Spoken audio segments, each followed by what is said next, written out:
presentation. Welcome everyone online. I just turned the volume on, and thank you everybody for joining us, whether you're here in person or whether you're in the comfort of your own home, hopefully under a blanket.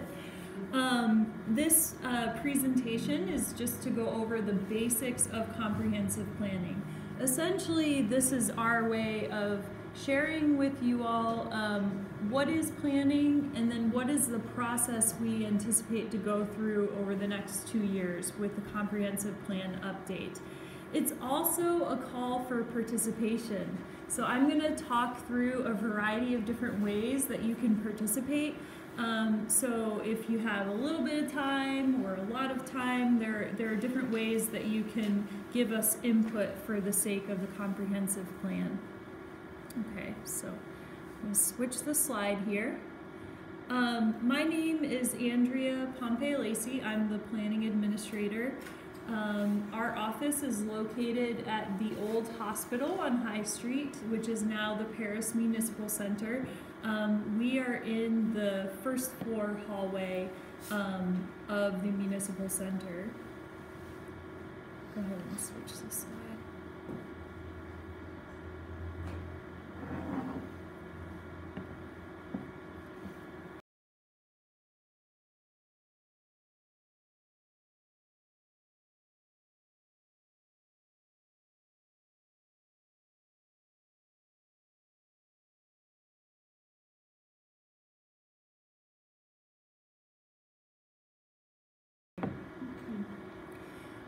So our office is very small. There are 3 of us. Mickey Sosby, right next to me, she is the planning technician. Michelle Thornsberg, she is our building inspector / code enforcement officer, and myself. Okay, next slide here. So today we're going to go over the who, what, when, where, why, and how of comprehensive planning.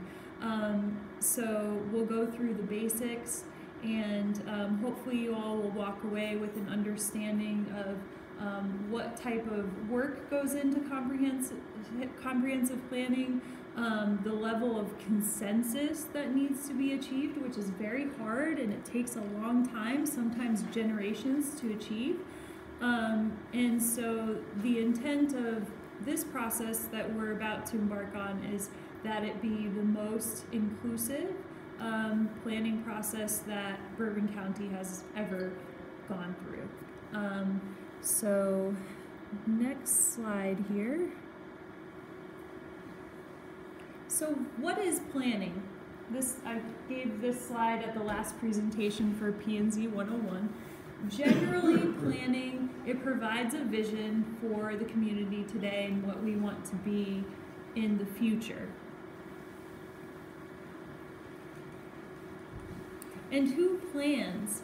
So depending on the type of planning, whether it's comprehensive planning, whether it's planning for your career or your future, there are different levels of planning. Individuals plan, families, organizations, organizations of various different sectors, the public sector, private, nonprofit, religious, and as far as comprehensive planning is concerned, the idea behind comprehensive planning is taking these different levels of whether it's organizational or individual and bringing these groups together for one communal vision. And who do we plan for? Go to the next slide. We plan for everybody. The intent of planning is to be all-inclusive, especially those people that don't ordinarily have a voice and aren't necessarily sitting at the table. We have to make sure that we are planning for vulnerable populations and for those that are not even born yet, for those future generations, because we want our children to inherit a community that we can be proud of and that they can thrive in.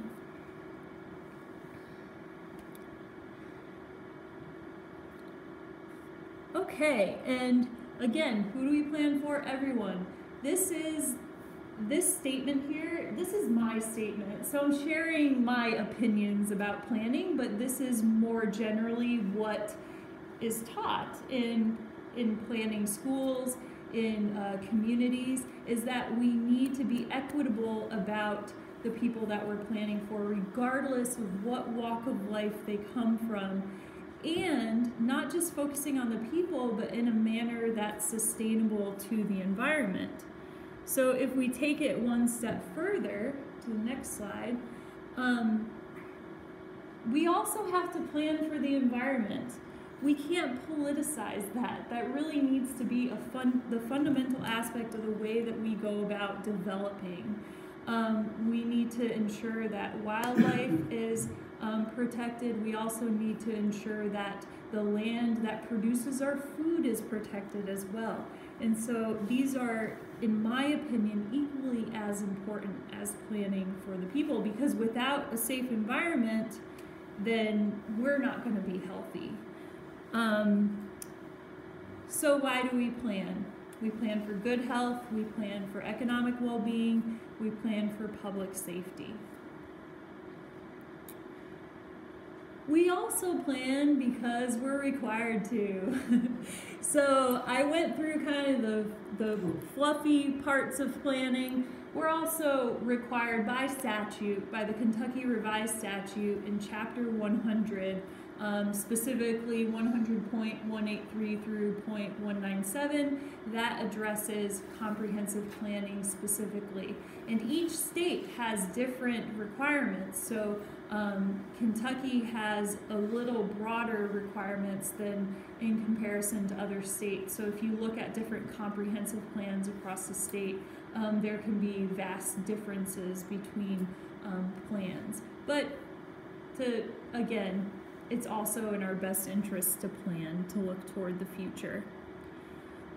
So in KRS, I'm not going to delve into the code, but the Planning Commission, it's the Commission's responsibility to prepare a plan, which shall serve as a guide for public and private actions and decisions to assure the development of public and private property in the most appropriate relationships. So you could interpret that 100 different ways, but that is one introductory aspect of the KRS statute pertaining to comprehensive planning. If we get into a little more detail, there are specific elements that need to be included in our comprehensive plans. We have to establish goals and objectives. We have to have a land use element that includes a map that shows what is our existing land use versus what would we like our future land use to be. There's a transportation element. We look at our community facilities, our critical facilities, and figure out what the demands for that will be in the future and what our capacity is for growth.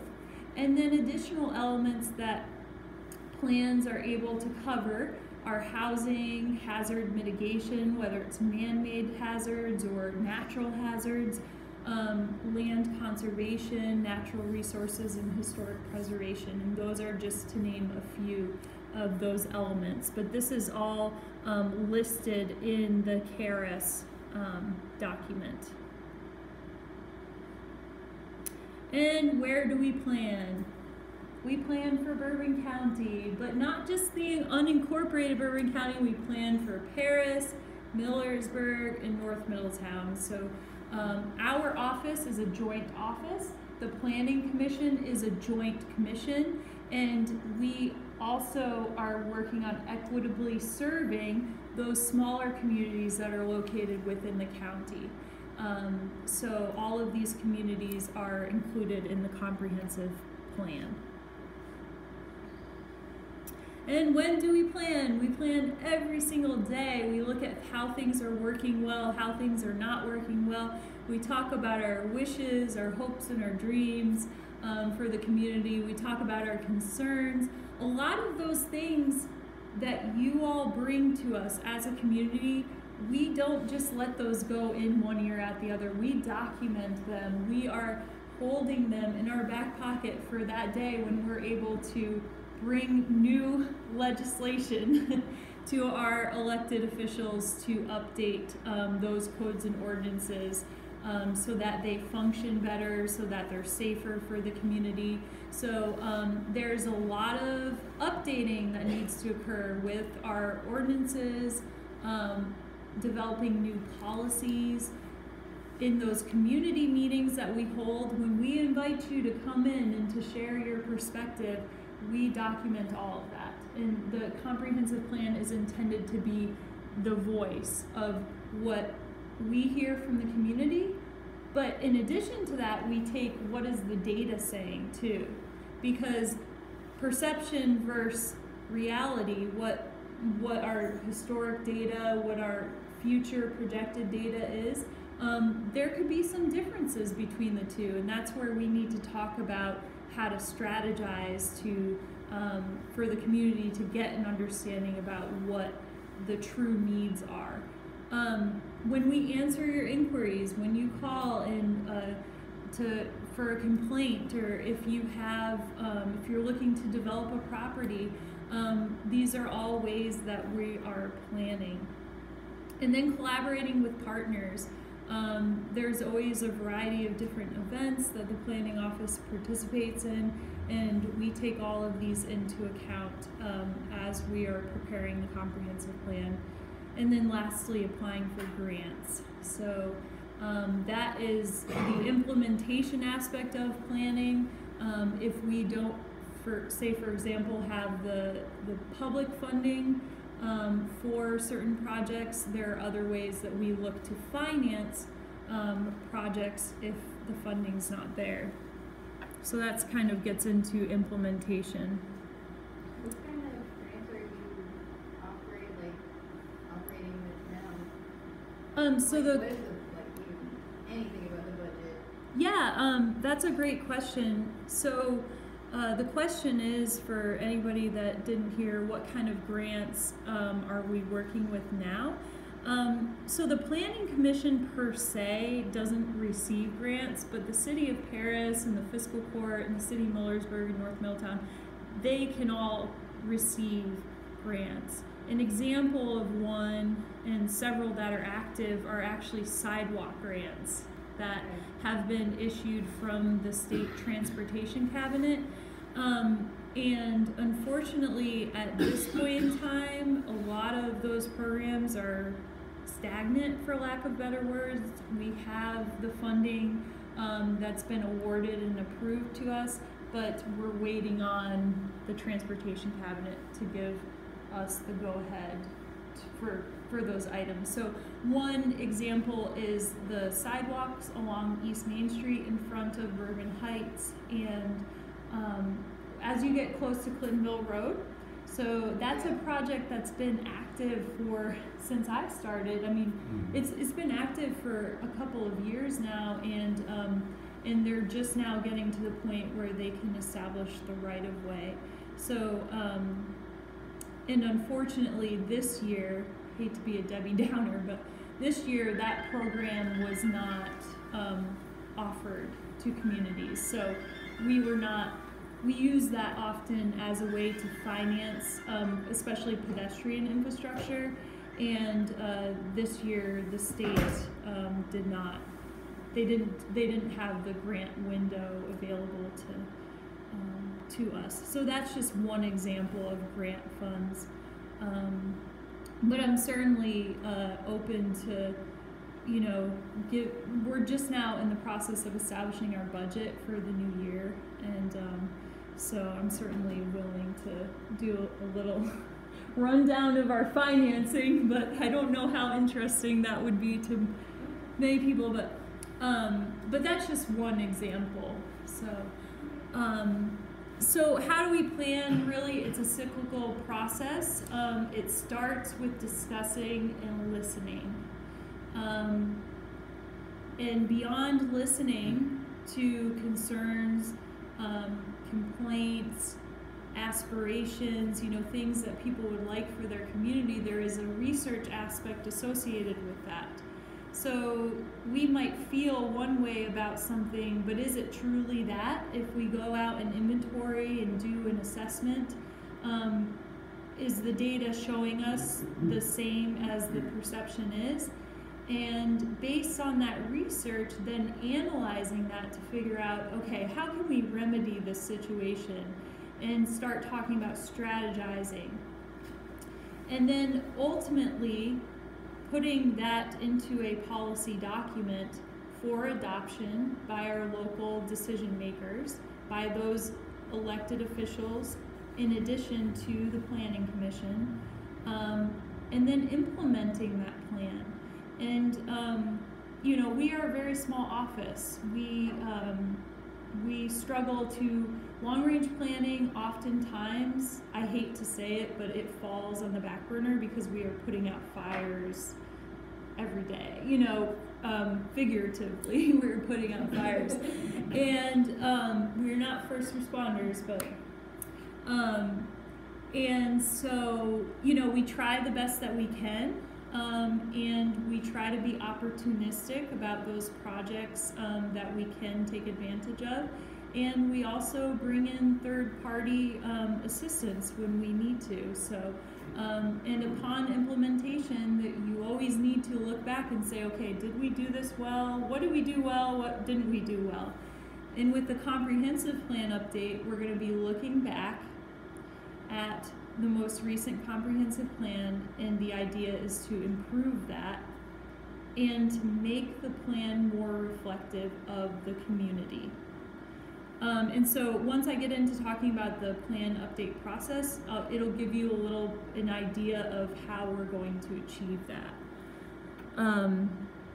And when do we plan? I'm just going to share some examples of things that we've been doing, even though we might not have been labeling them, oh, comprehensive planning, because it really is, you know, not the most exciting thing when people hear comprehensive planning. We've been getting a lot of community participation in different initiatives to try and gain momentum on improving our infrastructure and doing the inventory work that we as staff don't have time to do. And the walkability survey is a really great example of the way the community has come together. We had over 40 participants and a group of people that came in and went and walked the streets of different areas of not just Paris, but Millersburg, North Middletown. So the focus was looking at the pedestrian infrastructure and identifying areas that are either unsafe or or maybe it was a really pleasant walk, and you know, documenting the areas that have really good infrastructure. And so if you look at this map here, you might notice that some of the areas that are highlighted in green, those are some of the newer developments that, since sidewalks have been required, they have been installed more recently and are in better shape. Now, if you look into the yellow areas or the red areas, or the red area, that's an area that if you were to overlay that with the income or economic status of that neighborhood, you would find that the home value is much less, and that vastly impacts the upkeep of those sidewalks. But you know, what it boils down to is enforcement. In the city of Paris, the responsibility of repairing sidewalks is of the property owner. And so this is really laying the groundwork for future enforcement of the sidewalk ordinance. So, but this was fantastic. This was one of my favorite things that I've done so far, is just that simple sidewalk walkability survey, and I hope that those that participated equally found benefit from it. I mean, ultimately, the success with that project will be the physical improvement of our infrastructure.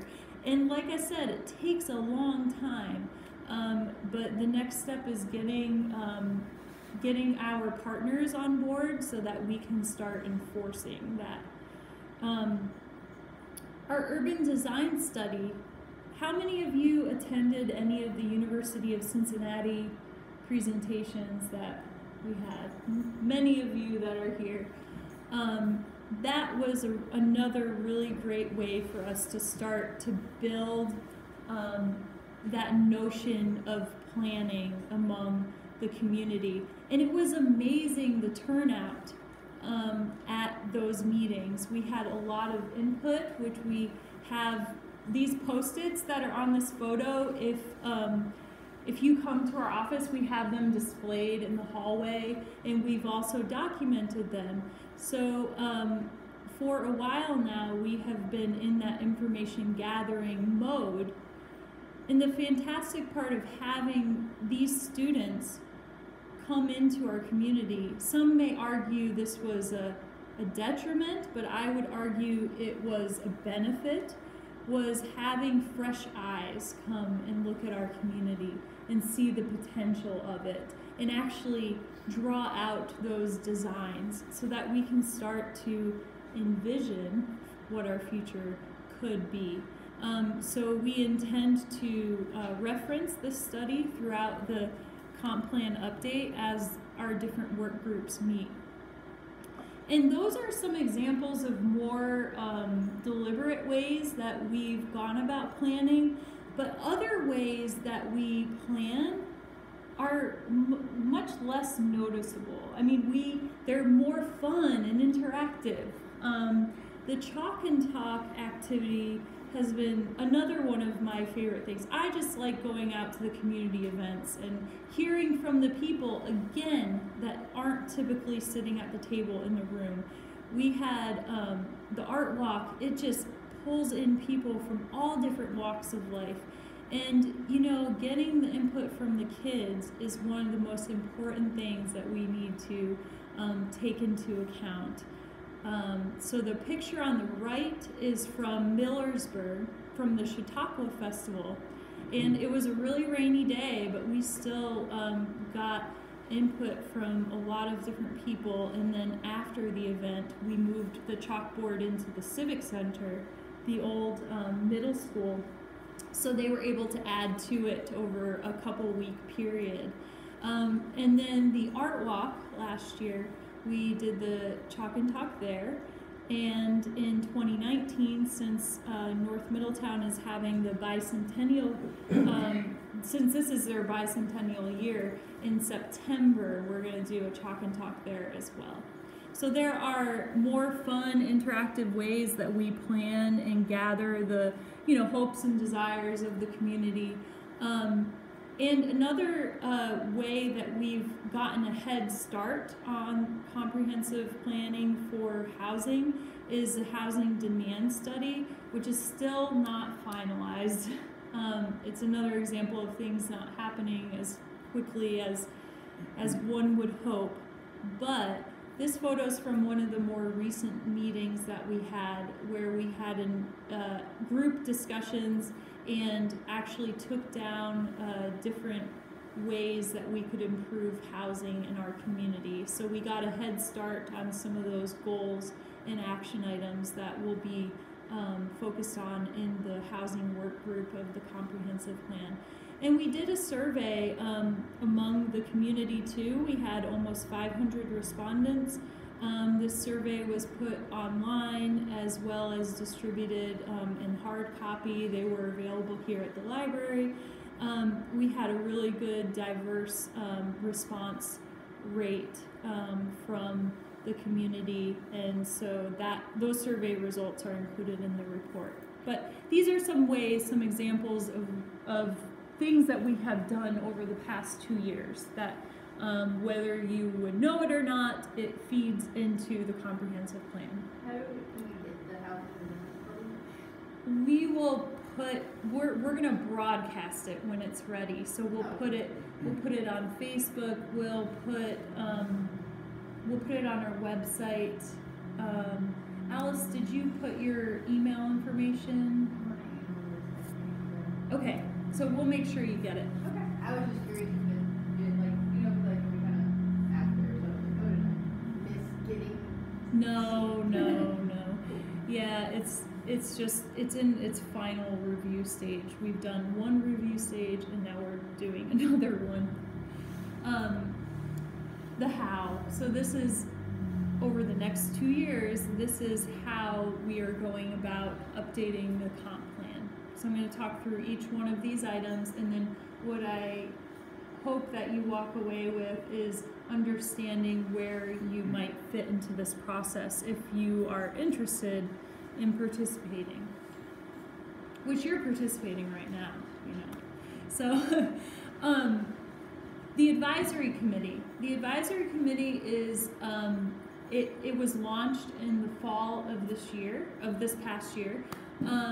The committee is composed of appointees from our local legislative bodies. We have 2 from the fiscal court, 3 from the city commission. I'm sorry, I think it's 3 or 2 from the city commission, 1 from Millersburg, 1 from North Middletown, and 3 at-large members, and 2 members are from the planning commission. So this group essentially is, if you were to look at the last comprehensive plan update, this group is synonymous with the task force, the comprehensive plan task force that met for the last comprehensive plan, and that was the only group that worked through the plan. Now this is one aspect of a lot of different working groups, okay? So this is one way that we are changing the process. Is the advisory committee, it serves as a check-in group as we're reaching milestones throughout the plan update process. And the various other working groups will report to, so we will report the staff will report to the advisory committee on progress. The focus groups are some of the early meetings that we will have with leadership in these various areas of the county. So, for example, we are scheduling a meeting with Mayor McFarland of North Middletown and some of the key leadership that he feels should be at the table to have an informal discussion about some of their concerns, some of their, hopes for the future of North Middletown. And this is a way for us to get the leadership on board with the comprehensive plan update and gather their concerns early on in the update process. So the focus group meetings we're scheduling them right now. And so this is something that won't be broadcast, but it's it's a smaller group that we want to gather input from so that we can get their participation in the on the table activity. So the on the table activity, first of all, let me ask, has anyone in here, did anyone participate in the Lexington on the table event that they had during their comprehensive plan update? No? Okay. The goal of on the table is, again, to reach those groups that otherwise aren't necessarily at the table. So on the table is essentially a meeting that would be held by a certain organization. Like, it could be Mickey's church. Mickey might organize an on the table with First Christian Church and have a group of folks that want to talk about their ideas and concerns for the community, and they would meet at the church, and then whoever wants to join, they can do that. Over the same week, the library might host one where maybe people that are just passing through the library, they might want to join a discussion. The school might have one. The Citizens for Good Growth might have one. Different organizations, it's empowering these different groups to sit down and document what their concerns are. And we found that Lexington's on the table events were really successful, and we're shooting for March to start opening this up to the community and encouraging folks to meet over a 1-week period and then report back their information to our office so that we can incorporate it into the community input aspect of the plan. So are there any questions about the on the table concept? It's kind of, we probably will do a brief kind of tutorial on it that we'll put online, and to get people ready for that week. We haven't identified the week yet, but you can look forward to that in March. And that'll be something that will be open to whoever wants to participate.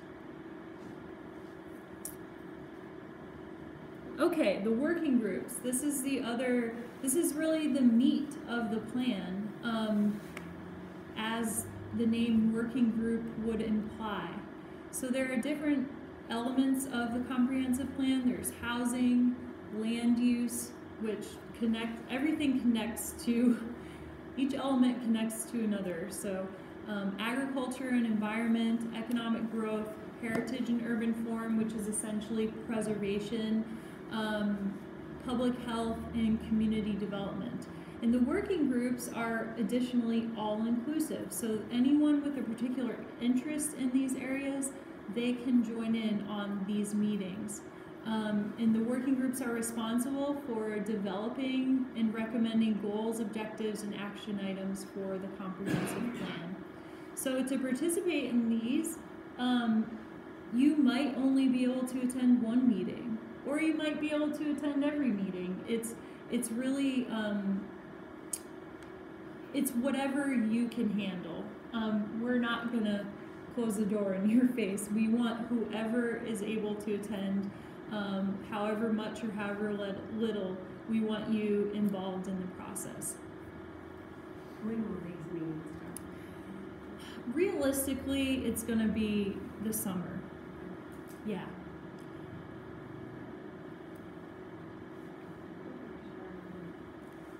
Like now?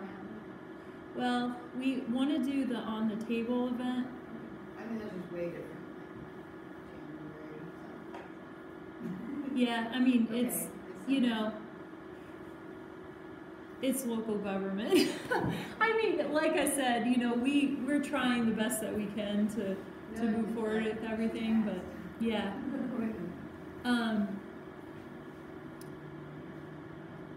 Okay. Yeah.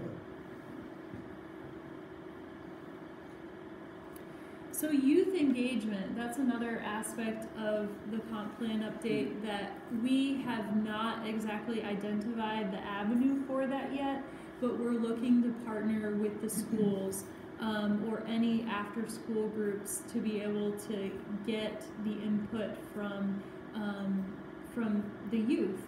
So it might be going into the school and presenting to a class and doing an activity with that class. So we're looking forward to doing that in the upcoming year.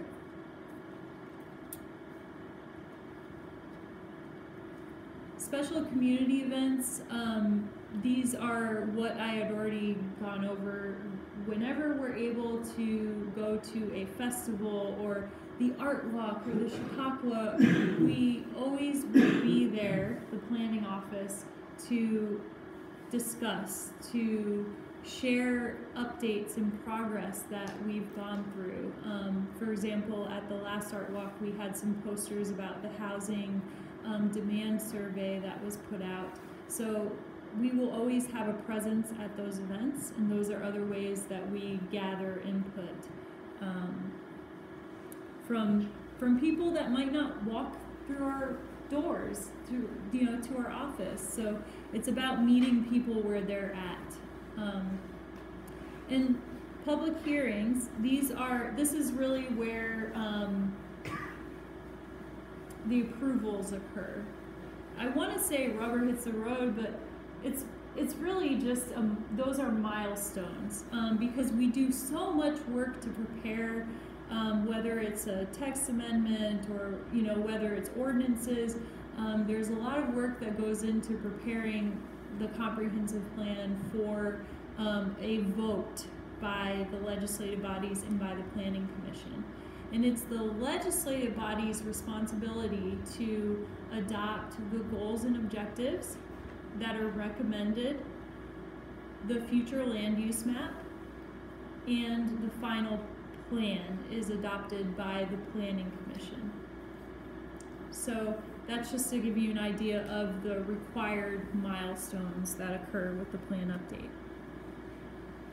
Okay, and as I talk about, oh, we don't have a lot of time, we're always focused on putting out fires, we have to reach out to third-party support. That is just the nature of how we're going to get a lot of this work done. And so that is a crucial aspect for us to be able to facilitate this process. So we've already done a lot of contracting work with Greenfield Geospatial. That is Laura Greenfield, who's located here in Bourbon County. She is a mapping, she's a GIS analyst, and we also are looking to continue contracting with the University of Kentucky for various meeting facilitation and activities throughout this process. So these are the different spokes of the plan update, and I know it's a lot to take in, but it kind of compartmentalizes the different ways that we're looking to make this the most inclusive plan update process that we can. And this is a really generalized timeline. We have an extremely detailed timeline on our website of what's going to happen and when we're going to have certain meetings versus others, and what's going to be the topics of those meetings. So I'm sparing you with the more general timeline here, but the orange check marks, those are the points of adoption that the items of the comp plan need to go to either the legislative bodies or the Planning Commission. Okay, and so to wrap up, I want you to walk away with an understanding of where you might fit in here. And like I said before, whether you have a lot of time or a little time, it's whatever is convenient for you. We can schedule one-on-ones to talk through some of your concerns, but the intent is to have these different modes of participation to make sure that the plan is representative of the community. And lastly, I want to draw your attention to our website. It is bourboncountyplanning.com, and for example, when the housing study is ready, we will post it on there. We'll post it on Facebook. We'll put it in the paper, etc.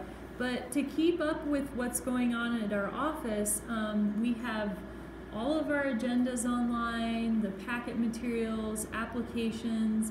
There's a community events page, which actually the recording of this presentation will be on that community events page when the time comes. And yeah, it's chock full of information. We have our zoning map on there.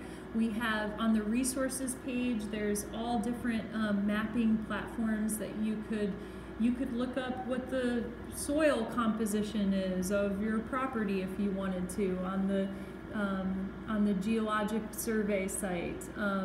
You could look at what the traffic counts are on the Transportation Cabinet's website on a particular road.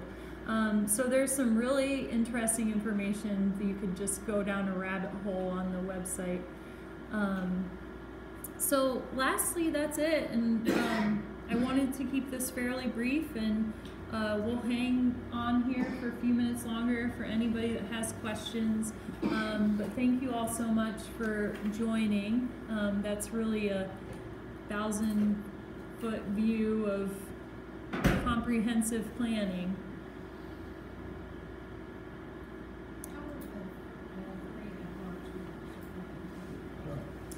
The 3 at-large members, so there was one meeting there was one public hearing that the Planning Commission discussed who they would like to nominate. Mickey and I, we recommended a couple of folks, and then we gave the planning commission a month to get in touch with us with anyone that they would like to nominate, and then they brought it to a vote a month later at the next public hearing.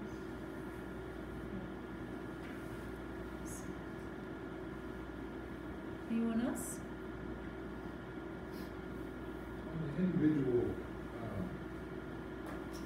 groups, the working groups, who would head up those individual groups? Or is it just whoever's interested will select somebody to run that group, or is it controlled by you guys, or how? Well, how does that come about? we have talked about a volunteer chair for each group to help coordinate and facilitate.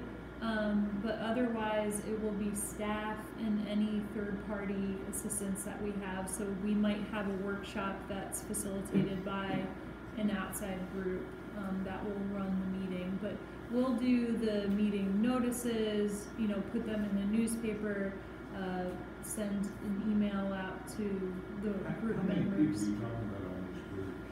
So we'll call these specifics. Such as housing, land use, or whatever. Are you talking about 3 or 4 people, or 15? No, it would be 15 at least. Since it is all inclusive, it could be much more than that. And so we just have to have a strategy for, okay, if 5 people show up, then we might have one discussion about a topic. But if 30 people show up, we'll break out into groups and report out. So.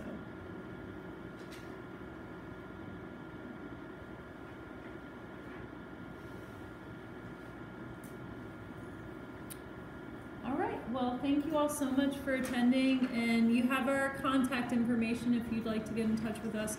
Please share this presentation far and wide. We're going to post it on Facebook and put the link in the newspaper as well for people to access. So, thank you so much.